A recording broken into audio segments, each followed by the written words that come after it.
The ACA subsidy is being taken away from us. Shocking, right? Might as well toss your retirement plan into the ocean and hope it floats. Hi, I'm Phillip Smith, financial planner with Tidepool Wealth Strategies, helping you figure out how to retire with confidence when you're nearing retirement and helping you build a plan that adapts as life changes when you're already retired. Welcome to The Perfect Retirement Plan? Today, we're wading into a muddied tide pool of half-truths, side-speak, and a whole lot of Orwellian doublethink. You're going to hear exactly what's changing, what's not changing about the ACA coverage, and what actually matters for your retirement planning. We'll talk about the real rules, the difference between the regular credit and the temporary enhanced version, when those enhancements expire, alert 12/31/2025, and how people between 62 and 65 should think about it when planning their income. No politics, no drama, maybe a little drama, just pure clarity. Now here's the simple truth. The ACA premium tax credit itself is not going away. It's not being repealed. It's not being shut down. What is scheduled to change is something different. The temporary enhanced version of the credit that was added during the pandemic. That enhancement made the subsidy more generous and expanded who qualifies. It was never permanent, or at least it wasn't meant to be. It always had an end date written into the law. We're going to unpack that a little more so you can make clear decisions without getting caught up in the noise. Let's talk through the two versions of this credit in plain English. First, the regular ACA premium tax credit. Think of this as the base model, like the car trim level no one brags about but everyone ends up buying anyway. Think of this as that base model that has been around for years. It's built on a few key ideas. One, your eligibility is based on your household income compared to the federal poverty level. Not your assets, not just your salary, it's your modified adjusted gross income. Two, or second, the law says you should only have to pay a certain percentage of your income for a benchmark silver plan. If the real world premium is higher than that percentage, the tax credit fills the gap. And third, under the original rules, once your income went much above 400% of the federal poverty level, you're basically done. No more subsidy. That was the cliff. Go $1 over a line, lose a lot of financial help.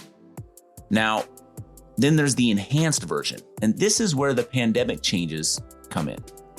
The American Rescue Plan lowered the percentage of income that people had to pay for that benchmark plan. So instead of, for example, paying 5 or 6% of your income, you might pay closer to 1 or 2% at lower income levels. Your share went down and the tax credit picked up more of the bill. It also smoothed out that 400% cliff. People above that level could still get help as long as the benchmark plan would have cost more than a certain share of their income. The goal was to make coverage more affordable for more people. Then the Inflation Reduction Act came along and extended those more generous rules through the end of 2025. That is what's scheduled to change, the enhancement, not the basic idea of the credit. Now let's bring this down to what can be a real situation for someone close to retirement. Oh, and if you listen to my recent episode on retiring before 65, you already know this. Healthcare strategy is the entire ballgame. That episode walked through the moving parts of bridging those pre-Medicare years, and this ACA subsidy question is one of the biggest pieces of that puzzle. So, imagine you're 63 and thinking about leaving work or leaving full-time work. Your knees are filing formal complaints and your patience for meetings that should have been emails expired sometime last decade. You need to financially bridge health coverage until Medicare at age 65. So you go to the marketplace, healthcare.gov, look at the plans and see a premium that makes your eyes water. The premium tax credit is what makes that number more reasonable. Under the enhanced rules, if you keep your taxable income in a certain range, that credit can be quite large. It might make the difference between paying, say, $600 a month versus $200 a month.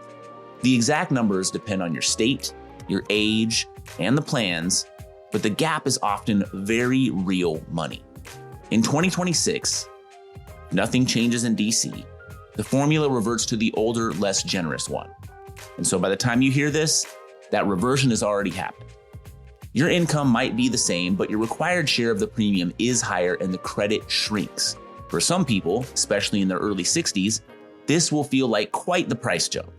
So when you hear the ACA subsidy is being taken away, what many people are really likely reacting to is this: the extra help that's been in place since 2021 is scheduled to go away. The core subsidy is still there, doing what it was originally designed to do. From a planning perspective, that means a few things. If you're planning to retire before 65, your income strategy for those bridge years matters. And when I say bridge, I mean financially bridging a gap. Large Roth conversions, big capital gains, or starting Social Security early can all push your income upward. That can reduce your tax credit and raise your premiums. On the other hand, if you're flexible, you might structure those years with lower taxable income. Maybe you have the ability to draw more from already tax savings for a few years, or delay certain financial moves to keep your income in a range that works with the current rules. You don't have to guess. This isn't like trying to interpret the directions on flat pack IKEA furniture. This is math we can actually work with, math that would be run in planning software with a tax projection with a professional. The point is to be intentional, not surprised. It's also worth saying this clearly. There's always a chance that Congress extends the enhanced credits again, or changes them, or replaces them with something else. But nothing in your retirement plan should be built on wishful thinking, and your retirement aspirations shouldn't hinge on the legislative body in Washington. That's consistently going to lead you to a trough of disappointment. You start with the law as written, build a plan that works under those rules, and then adjust if the rules change. All right, let's start to land this. Put your tray tables up and lock your seat backs. We're bringing it home. Let's take some action on this. First, if you're between 55 and 64 and thinking seriously about retirement timing, get a basic projection of your income and health insurance costs for the years before Medicare. Don't just estimate, put numbers to it. Second, if you're already on an ACA plan and using the enhanced credit, look at what your premiums might be under the older rules. Many online tools and some planning software can model this. It'll at least give you a sense of the range of cost. Third, if you're considering big financial moves in those bridge years, like Roth conversions, business sales, or turning on Social Security, factor the potential change into subsidies into that decision. Sometimes paying a little more tax on purpose can still be worth it. Sometimes it's better to spread things out though. And finally, don't let internet noise drive your retirement date. A headline or a scary quote should never be the thing that keeps you at a job you're ready to leave. Look at the actual rules, get clarity, then make a decision you can live with.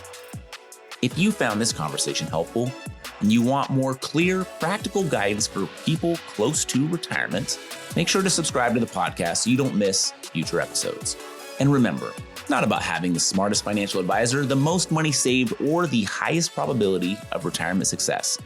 The perfect retirement plan for you is the one you act on. It's disclosure time. This podcast is intended for educational purposes only, should not be used for any other purposes. The views depicted in this material should not be considered specific advice or recommendations for any individual, are not intended to be financial, tax, or legal advice, and are not representative of Typo Wealth Strategy or Cetera Wealth Services, LLC. All examples are hypothetical in nature and for illustrative purposes only. The opinions contained in this material are those of Phillip Smith and not a recommendation or solicitation to buy or sell investment products. This information is from sources believed to be reliable, as Cetera Wealth Services, LLC cannot guarantee or represent that it is accurate or complete. For a comprehensive review of your personal situation, always consult with a financial, tax, or legal advisor. Neither Cetera nor any of its representatives may give legal or tax advice. Our office address is 450 Country Club Road, Suite 350, Eugene, Oregon 97401. Securities offered through Cetera Wealth Services, LLC, member FINRA SIPC. Advisory service offered through Cetera Investment Advisors, LLC, registered investment advisor. Cetera is under separate ownership for any other named entity.